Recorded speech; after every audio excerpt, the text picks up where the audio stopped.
உங்கள் ஆரோக்கியமே எங்கள் லட்சியம்.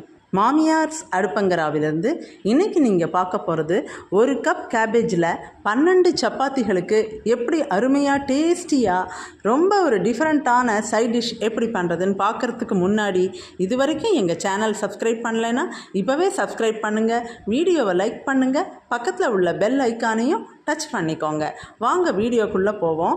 இதோட ஸ்டெப் பை ஸ்டெப் ப்ரொசீஜர்ஸ் எல்லாமே நான் சொல்ல போகிறேன். அதற்கு தேவையான பொருட்கள்: ஒரு கப் நல்ல துருவலாக சீவின கேபேஜ். சின்ன பொடியாக நறுக்க வேணாம், நல்ல சீவலாக இந்த துருவோம் இல்லையா, அந்த ஒரு மெத்தடில் இது போல் ஒரு கப் கேபேஜ். அதுக்கு 1/4 கப் பாசிப்பருப்பு எடுத்துக்கோங்க.